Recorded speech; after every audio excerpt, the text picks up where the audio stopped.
All right, we are now recording. So welcome to another Upjet special interest group meeting.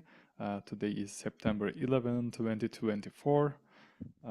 We have our guests here and let's begin. So I'll share my screen and show the agenda today. We have 3 items. Let me. Yep. So here we are. So we have 2 updates from Upbound side.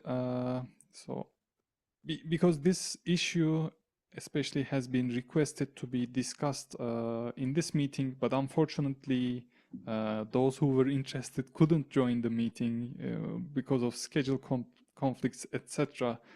We couldn't cover it in the meeting, but we discussed this off the meeting with team members Alper and Erhan, and I wrote a summary to here. So those who are interested can go read that, our conclusion there. If you're reading this record, you can find it in this link. The next one is a critical issue that we have introduced with the latest provider updates. Unfortunately, we removed all of the errors being reported from status conditions. Thanks to Fatih, he detected the error and solved it. We are going to merge it and release it with a patch release with all of the providers when we have chance. So that's all from our side. Next, we can move to Bob's case. Bob, would you like to talk about your case? Yeah, so this was actually initially found by 2 guys that I work with, Janos and Benza, who are on here as well. So they may have more details than I do, but we've been able to reproduce it. It happens multiple times a day, where it seems like it. Now we're only using provider AWS, the Upjet AWS provider, so I can't speak to any of the other providers. But when we go to deploy multiple subnets, network ACLs, CIDR reservations, and I think there was one more that I can't remember what it is. Completely randomly, the provider will create the resource in AWS, but it does not store the external name. And so it comes around again to do the observe and it doesn't find it. So it tries to create it again and it gets a duplicate resource and is just stuck in that state. The resource does exist. And if you go into AWS and you delete the resource that it created, on the next reconcile, it will create it again and it will store the external name this time and everything will be fine. But it's that, obviously manual intervention that we're trying to eliminate. So, I'm not an expert in the Upjet code. I tried to walk through the scenario in the code and see what I could see, and there was nothing obvious. It seems like maybe it's a timing issue with other, updates or other reconcile requests on the resource that maybe trigger something, and it forgets about the scheduled update for the external name. But yeah, I mean, other than, we put a couple of instances of the logs in the chat. I'm sorry, in the ticket. If we need, happy to do whatever we can do. If we need to build a debug load or something, we can certainly do that. But yeah, we're just looking for some guidance on, how to debug this thing, where we can go from here. Yeah, I will be happy to. So this reminds me of another issue that we have with RDS creation, especially because both issues are regarding the creation time. I thought they might be similar, but we have to investigate more. What we had with the RDS creation issue is, let me share my screen again. So basically, I will open this. So here I have a post, indeed I can link that one specifically. So what used to happen with RDS is as follows. So we call Terraform to do the creation. Terraform creates the external resource and it receives the instance ID. This is the instance ID, in this case, external name, I mean, is assigned by AWS, just Right. like the ones in your case. Well, at this time, Terraform doesn't return the ID right away because it wants to wait for the resource to become available. So the resource is created, but it waits for the availability, like instance becoming up, basically. In the meantime, though, it is possible that we might time out connections, time out context exits, whatever. Maybe connection drops. Something might happen that might cause this wait to be disrupted. In that case, if Terraform is not careful with the ID, if it has not returned it along with the error, we might lose the ID. Therefore, the next time we try to create, AWS is going to complain that you have already created this resource and you cannot create it again. This was fixed by an upstream PR done by me. I mean, indeed, this is Terraform's policy to save the instance ID to Terraform state as early as possible. Right after they get the ID, they are supposed to save it to state and return the state along with the error. In that case, we are going to save the instance ID to external name, and therefore, the next time we reconcile, we are going to detect that the resource has been already created and won't attempt creating again. So this might be likely the case, Bob, in your resources. Yeah, I mean, I can give the direction to check. So I have provided upstream fixes as well. I am going to replace the link with comment to this specific comment of mine.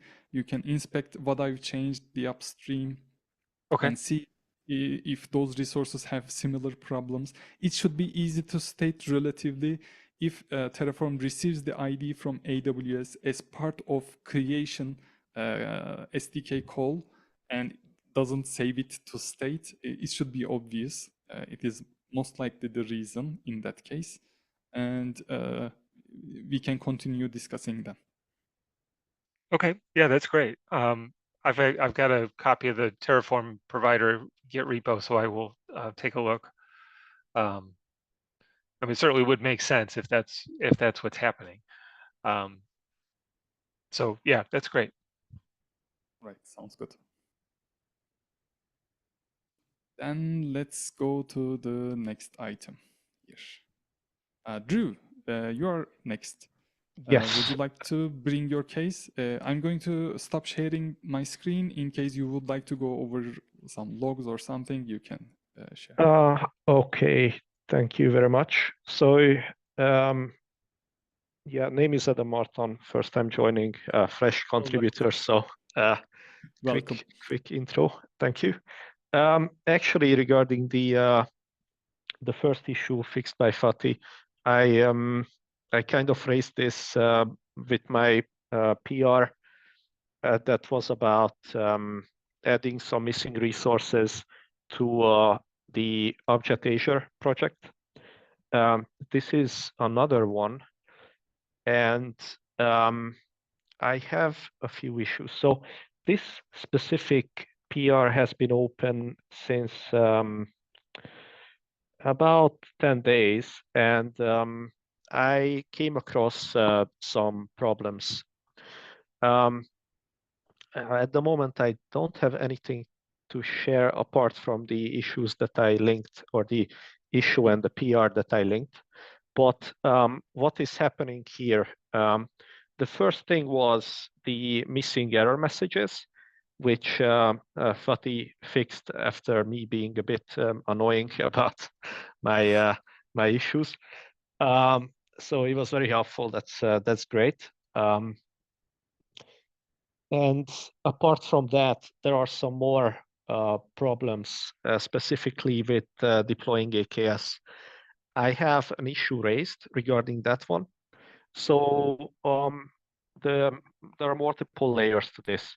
One of them was the missing message, meaning we couldn't see why the cluster was not coming up. And then once that was resolved, we had a message saying that the free tier AKS is not available anymore in West Europe. So I changed that in my branch, and I tried to deploy Kubernetes, just basic Kubernetes. My PR is regarding the AKS extensions. So that obviously requires Kubernetes as a prerequisite or a dependency. So that means in my specific example, resource group is installed. That's no issue. Kubernetes cluster and the Kubernetes cluster extension. But I took a step back and tried to just run the up tests for Kubernetes cluster resource, and that failed because of the region not being free tier enabled anymore. So I moved it to Europe North, which I did also in my sub, and that kind of worked. And the weird thing here is that the quick fix by Fatih is applied on my build. I see no error messages, no issues. However, everything is also in a ready state and everything is in true state. So that means I believe that the provider says everything is good, everything looks good. And also in Azure, everything looks good, to be honest.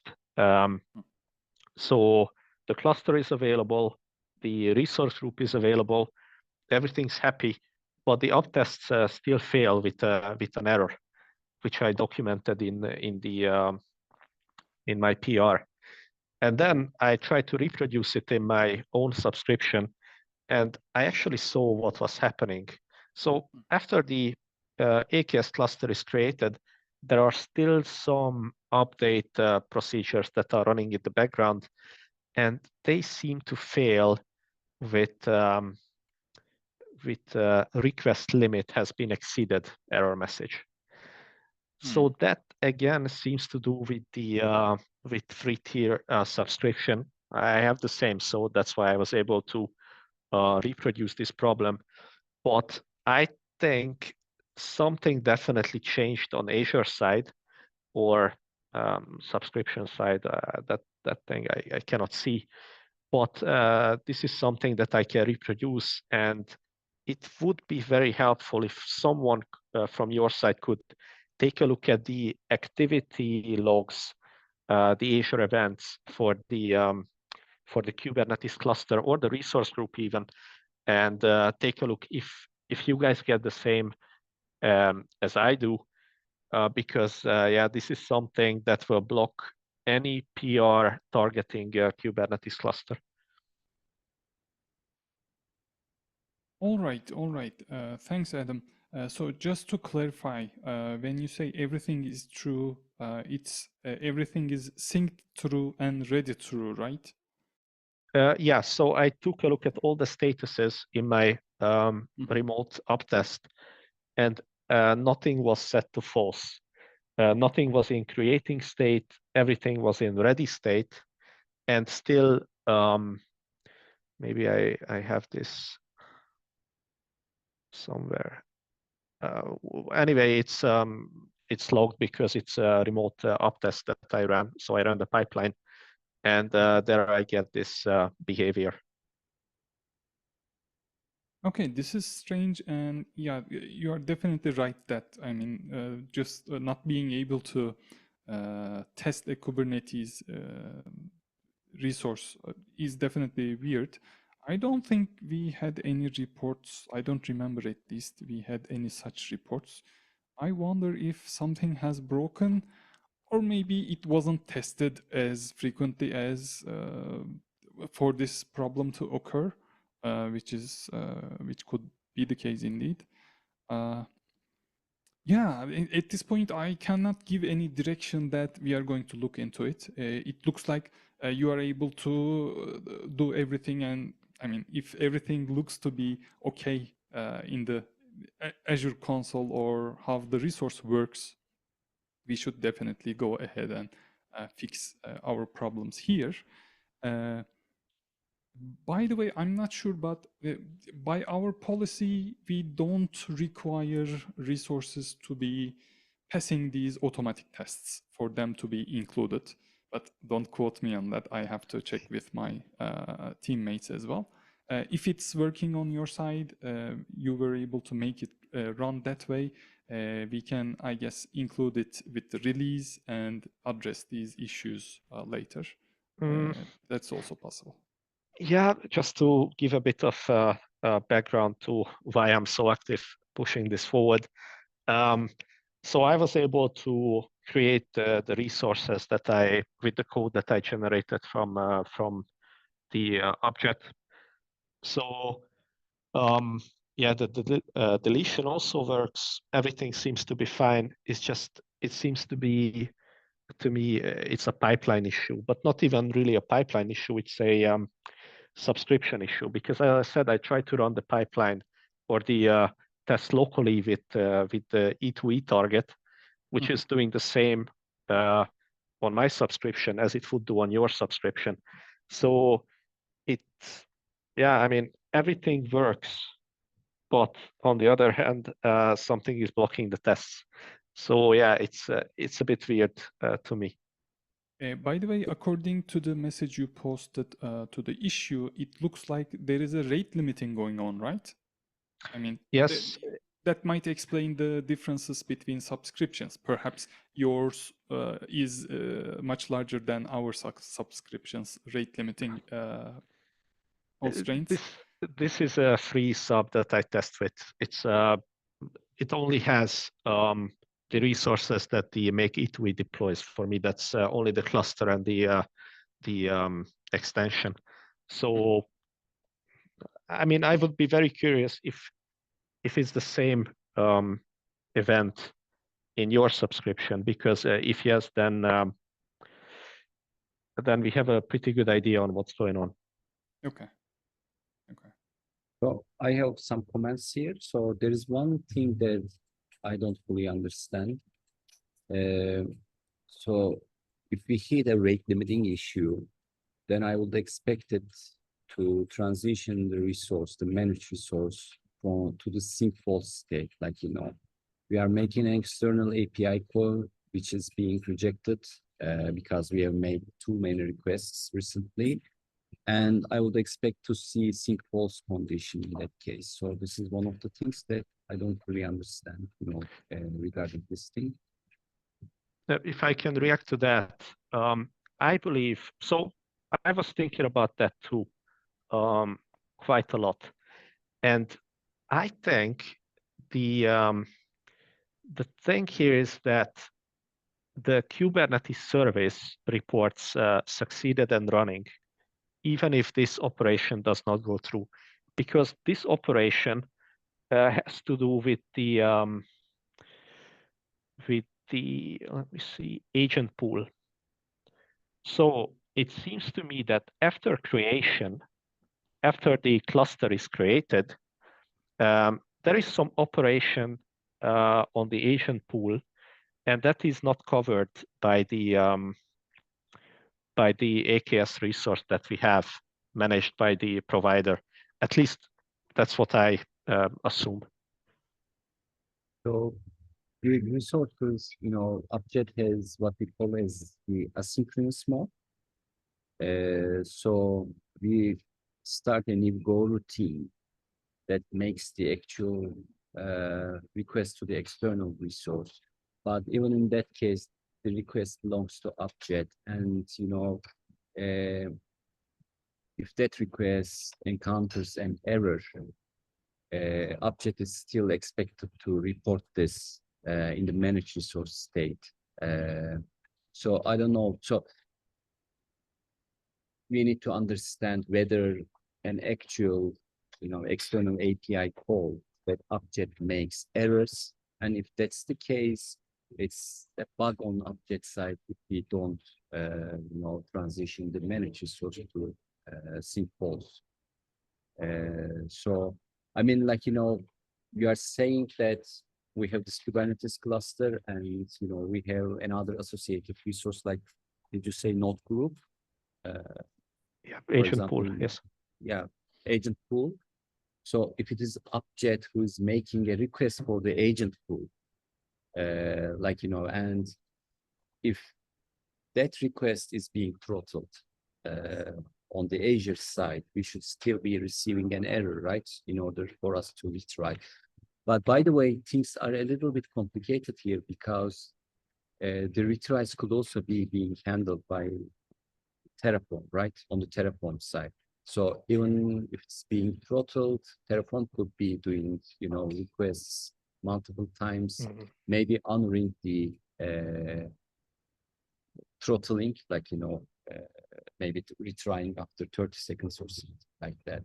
So if it's the Terraform layer that's retrying, then Upjet does not know about it. So as long as Terraform reports success to us, it's okay for us, right? So that's also what Jem was mentioning previously. But we had better understand this. So I think we are aware of we are not aware of any bugs in status reporting. I didn't know about the bug result recently. It looks like it's related to this, but I'm not sure. And another thing that I'd like to mention, apart from this throttling side, let's assume you are observing sync true and ready true. So Upjet has import tests. So even when resources are ready and synced, it tries to, delete the state and tries to import the resource.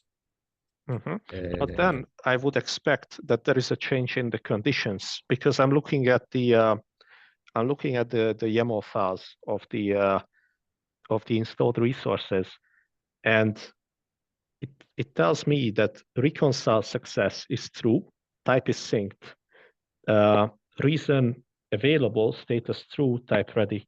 So it looks good to me. Last async is success and status is true.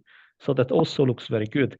And maybe it's an uptest thing actually, because uptest is telling me that error timed out waiting for condition on the Kubernetes cluster. So there is still some condition which is either not perceived as a happy state, or it is indeed not in a happy state, but I do not see this. Maybe let me try to share quick, if I might. I don't want to hijack the whole conversation though. Go ahead. So, oh no, I'm on Mac and I have to enable. You might even have to restart the Zoom. Yeah, I if you know. don't have permissions. I know. Yes, that's exactly the case.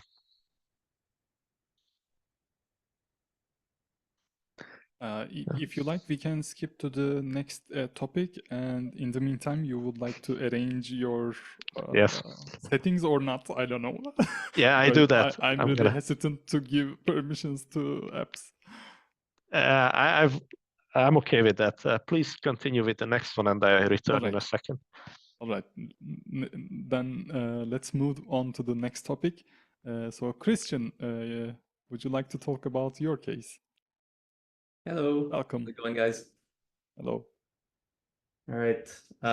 So yeah, me, it's pretty simple. Actually, I've just wanted to update. I have Renovate configured on my repo and everything, and it updated everything to 1.17 for Crossplane and Crossplane runtime. And then my build was failing because Upjet does not yet reference 1.17, and I think I dug a little deeper and I saw that basically the signature has changed for the external client. I think on the delete function, if I'm not mistaken. And I was wondering if you guys have any plans currently in progress to update that. If not, I could contribute, but otherwise, if you already have plans, then no need. Yes, yes. Thanks for asking, Christian.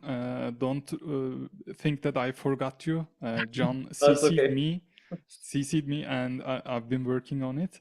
Okay. Yes, indeed, we discussed our plans. Upgrading Crossplane runtime regularly is regular among regular maintenance tasks. So we are going to update it. Let me share what we are planning to do. So we are going to first update the bump the version of Crossplane runtime. Then we are going to adjust our external clients to adopt the new signature. Then we are going to consume this Upjet version in provider AWS, and we'll trigger uptest in frequent resources to see if everything is fine. And then in order to test whether packaging it works, we are going to make a package and then test if all is well there. Then we can finally go back and release the Upjet version bump. In order to unblock you, you can just go mod replace on your own computer with the signature changes and continue. I don't want to share a timeline because things might get in the way. Higher priority tasks appear all the time, but this is something we are planning to do in the short term. Okay, perfect. Thank you. I just wanted to make sure that there was a plan and not like contribute for nothing, basically. Yes, yes. Thanks for checking in. Thank you. Adam, welcome back. Just in time. Just in time, yep. So go ahead. Okay, hopefully this will work. All right, so what's happening here? I have a bunch of examples, or like specifically a list of examples that install three things. One is a resource group, right? The second resource is a Kubernetes cluster. And the third resource, which I'm especially interested in because that's my PR is all about, is the Kubernetes cluster extension. Now, as I get these resources, they seem to be in a happy state. Now, looking back at the output of make E2E or regarding the tests, the up tests, the list begins here, resource group, and it seems that the status is all happy, which is expected.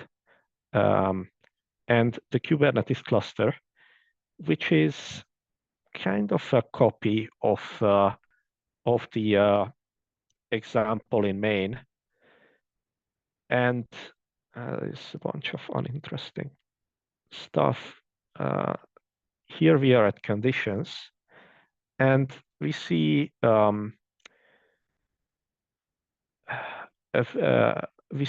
ready type, or is it yes? That's availability. Right. Yes, it's a ready type, and the status of that is true. Now I have a reconcile success. It is synced and it's set to true, which seems to be happy. Success also sounds good to me. Status true. Last async operation is what it's all about. Now, this is my resource that I added. Here I also have a bunch of conditions. Reconcile success, available true, success, up to date. Now, if I go back to the AKS cluster, all my resources had 4 conditions. This had 3. Here I don't see a reconcile. Well, actually, I do see a reconcile success. So what is it? Available, reconcile success, and success. I don't see an up-to-date, actually. Now, if I would take a look at my Azure environment, what was installed? The resource group, and that's not very interesting. The Kubernetes cluster, which is succeeded in running. I changed the location to North Europe because that has a free tier AKS offering. And if I go to extensions, I see my extension, which is a simple flux, and it's in succeeded state. So it looks very good to me. So I would expect the uptest to say the same. Oh, let's see. Oh, okay. Yeah, here we are. Yeah, I would have expected it to say the same, although if I go down a bit, I get an error message, timeout waiting for condition on the Kubernetes cluster. Now this is still an apply case.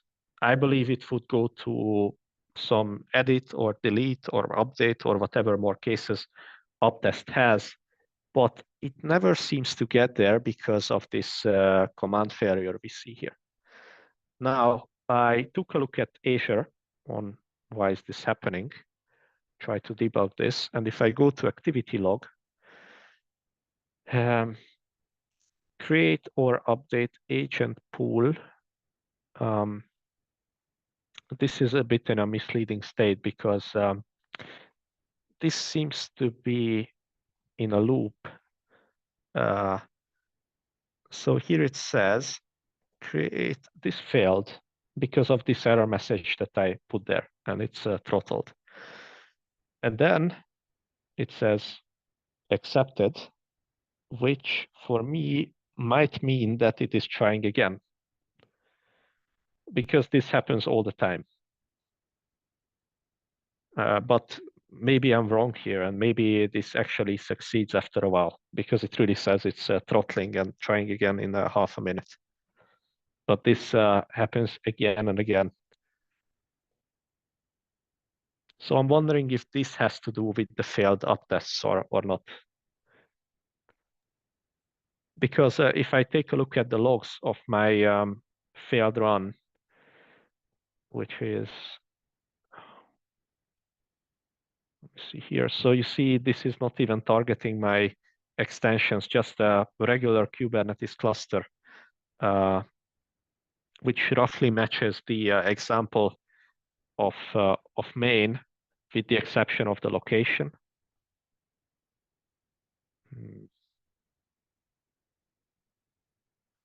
Yes, right. So this file, I changed the location to North Europe again because of the free tier offering. And if I go back to the pipeline here,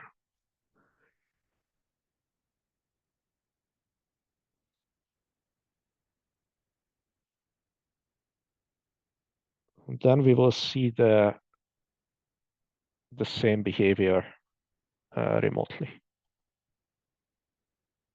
Let me go back a bit. All right, so there were two lines. Yeah, node pool. Yeah, this is this also has a node pool. But then he's saying again, timeout waiting for condition on the Kubernetes cluster.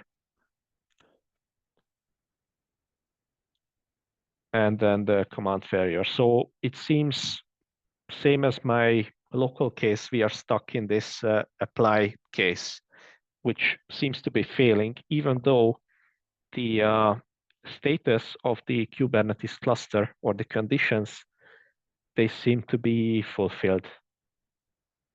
Is this the Kubernetes cluster? Seems like. Yes, right. So that's what I observed in the past couple of days.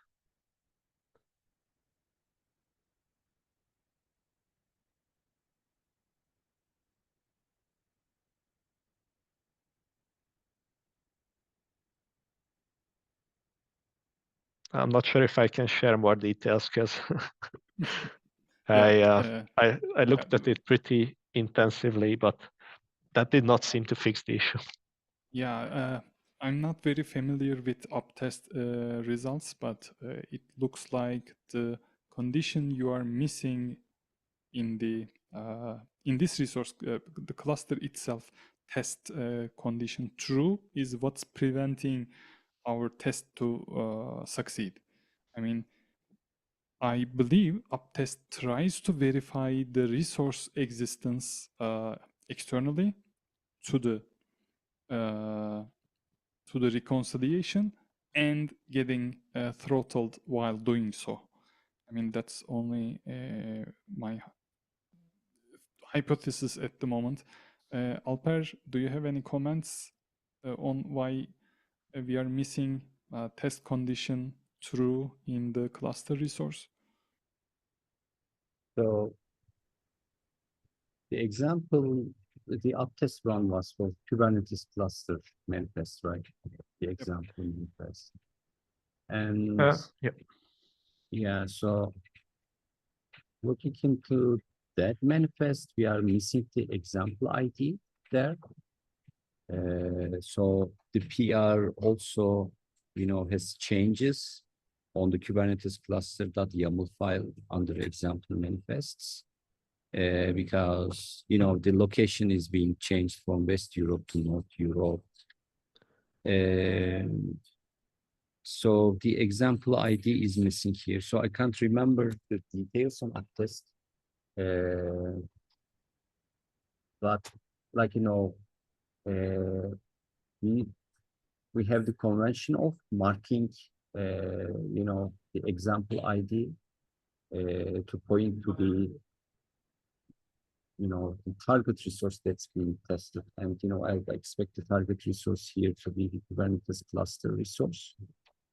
But I can't remember what exactly uptest is looking for. So I need to take a deeper look to read further comments. What's going on here? Much appreciated. And actually, this is, as I said, this is my second PR here. So this can very well be my fault. I just failed to see because I did not change the Kubernetes cluster example apart from the location. So it might be that it has always been missing something. But yeah, it would be very cool if we.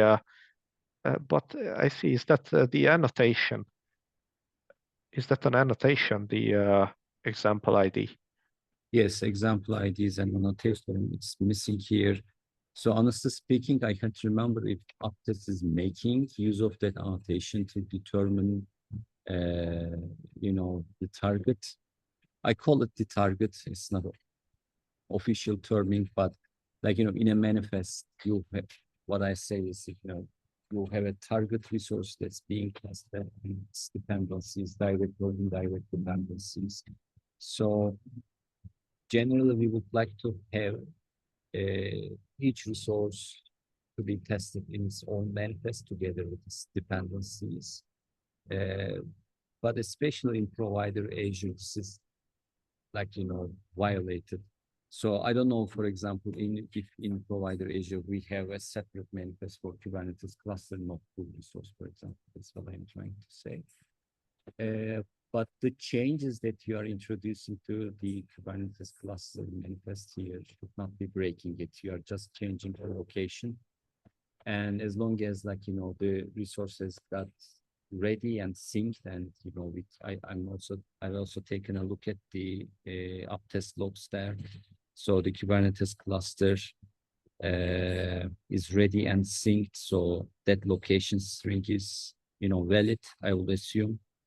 This is something, this should be something related to, uptest side of things, I assume.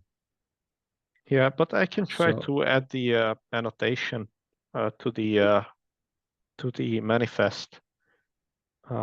I can actually try to do it because that could be a very good hint on this. so I don't expect it to fix this, but you could of course try.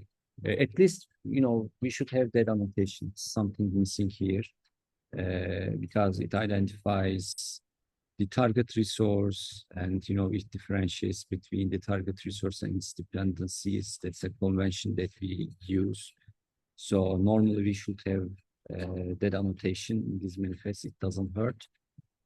But there's something else going on here. Like, you know, the Kubernetes cluster, what it is checking is, so Jem, maybe we can ask Sergen to take a look into this uptest run. Sergen is actively maintaining uptest, so he should be able to have deeper insight on what's going on here. Could you please ping Sergen to take a look into this uptest run? I can't remember the details. So the test condition appears on resource group. Do you see that? So in the failed uptest run, as part of the pipeline, I see that the resource group has the test condition. So I can't remember how uptest, you know,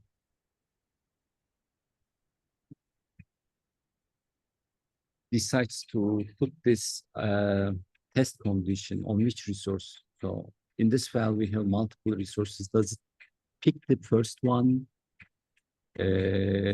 Maybe I can't remember, but if it's checking the example ID annotation, then it could fix this thing, but I'm not sure. So you mean? Do you see what I'm saying? So can I take the screen? Yes, of course. Yeah, I will show you something. Must be a request here.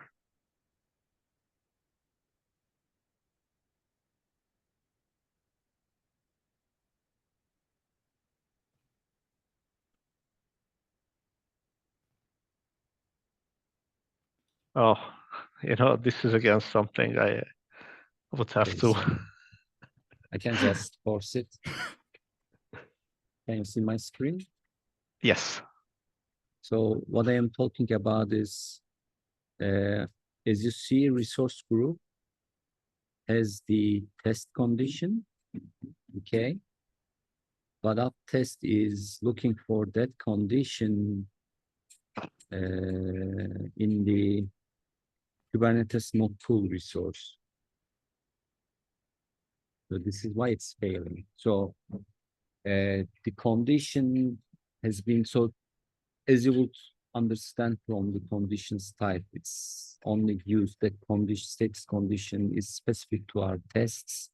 So, you know, it's not used in production. An up test has, you know, transitioned the resource, group resource into that status condition, but it's checking the wrong resource. So probably this is some sort of a configuration error in the manifest, example manifests. So what I don't remember specific to this, you know, implementation is, you know, I don't remember how Uptest decides to put that condition on. Does it put that condition? Is it expected to put that condition on each and every resource in the manifest? Probably not, but I'm not sure.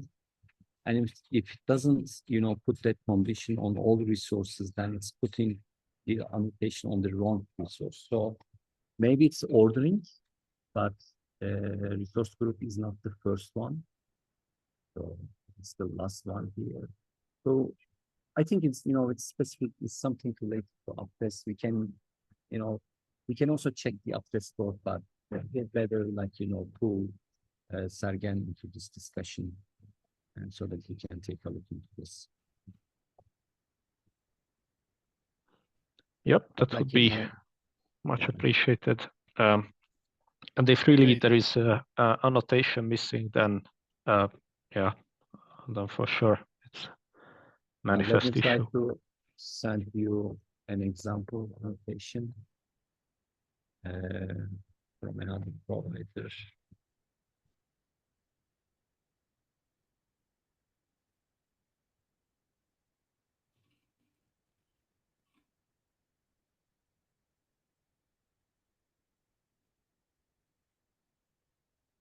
I'm looking for a resource with dependencies.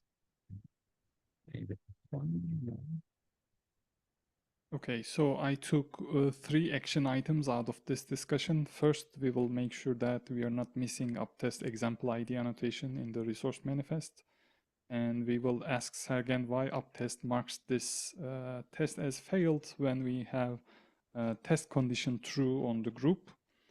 And then finally, we will ensure that Upbound's Azure subscription is the same as Adam's. And that is, we are able to provision your resource YAML, Adam. Sounds awesome. Thanks a lot.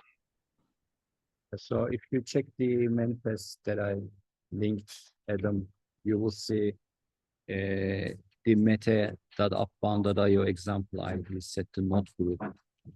So basically this allows us to figure out which resource is the target resource that's being tested. And, you know, it differentiates the target resource from its dependencies. I understand, but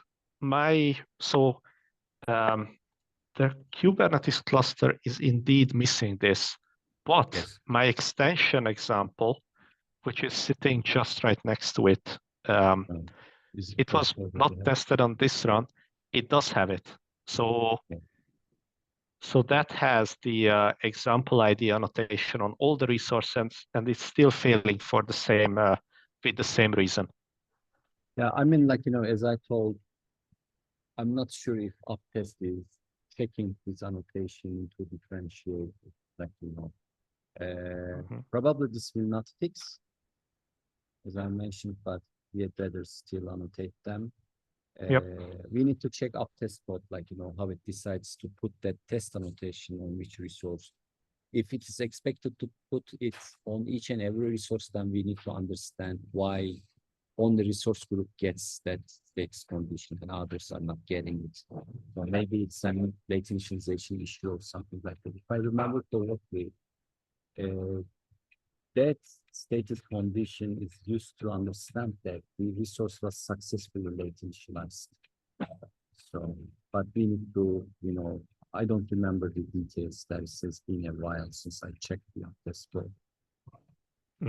It's I think it's a very good lead, but the fact that I pinged over the link to the file that I had, it does have the example IDs in all the resources, and it fails for the same. So what you're saying might still be an issue for the cluster, and I'm happy to add these in maybe in a separate one. But I think, yeah, this specific issue is something else. But yes, I don't expect that we solve this now just by in this circle. So yeah, but it's a very interesting one. All right, then it sounds to me like a good place to stop. Would you agree, Adam, Alper? Yes, sorry for hijacking so much time. No worries, no worries. It's my duty to guard our time. So we are over time by 7 minutes. Does anyone have anything to add to the discussion?